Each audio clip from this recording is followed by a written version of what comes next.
All right, video number 102, sensory input, mediumship and sensory input. That is the subject of today's video. As always, please like it, comment on it below, click the subscribe bell. All those things help other people to see these videos.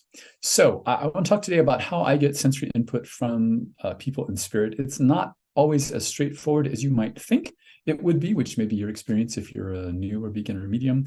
And that's really what I want to talk about, is the not straightforwardness of it. So what we call visual, for example, visual input isn't always visual. Auditory isn't always auditory exactly.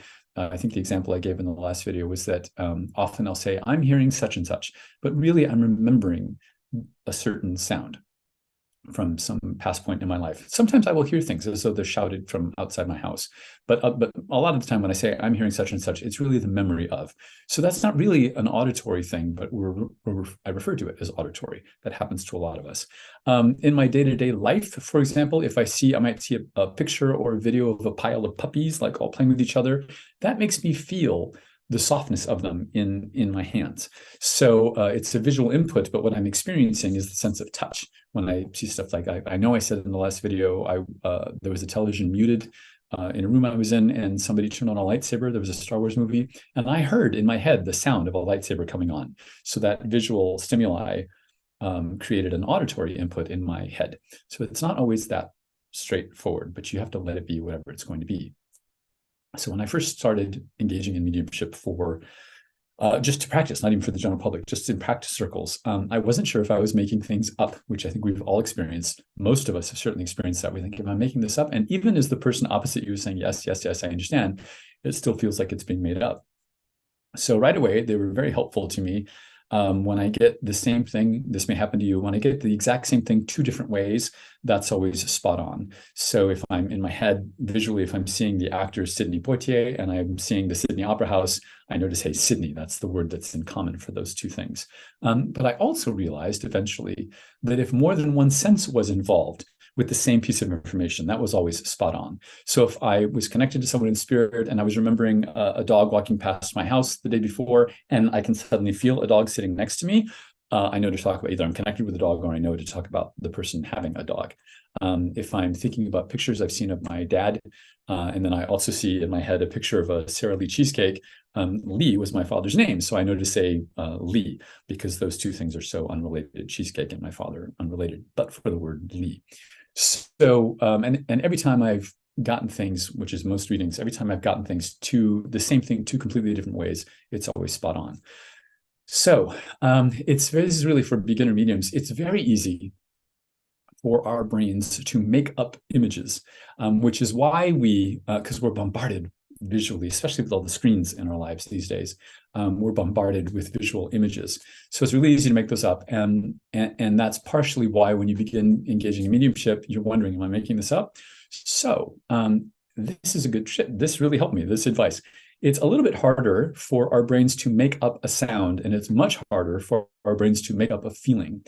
So what you can do when you're sitting in a developmental practice circle, when you're fairly new, is just wait for a non-visual experience. Wait for a feeling if you can get that. If you get something, some audio thing, that's good, run with it, but wait for a feeling, because it's really hard for your brain to make up a feeling. And then whatever that feeling is, just run with it.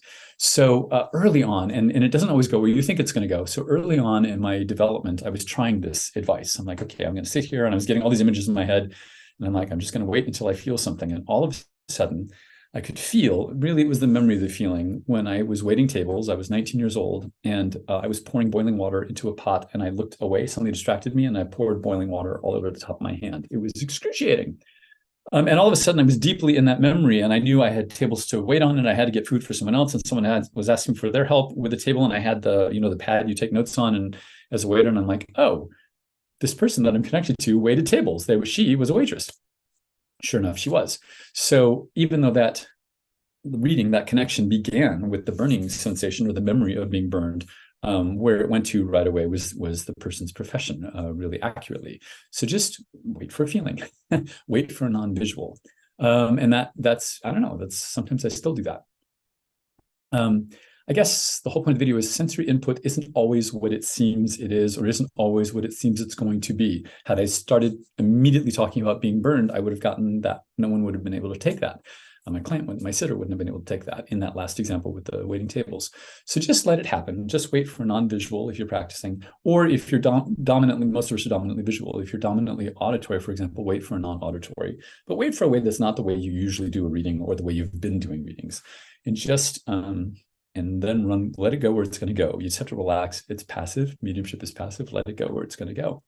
That's all I have to say on that subject. The next video, I can't believe I haven't talked about this. I want to talk about what I do with all clients. So, and this is advice when you first start seeing clients, or forever when you see clients. I have done a video about advice on going to see a medium, which I was surprised I hadn't done that before. And then I realized as I was putting the outline together for this video, I've never talked about what I do with every single client. For example, I record all of my readings, and I provide an audio for the client for their convenience, so they don't have to furiously take notes, but also for my own safety, because people hear things that are not said. And it's almost always positive things, but people hear things in readings that you didn't say. So it's better to have the physical proof. Anyway, that's the next video. Thank you for watching this time. As always, please like the video, comment on it below, click the subscribe bell if that's the platform you're on, and thank you. See you next time.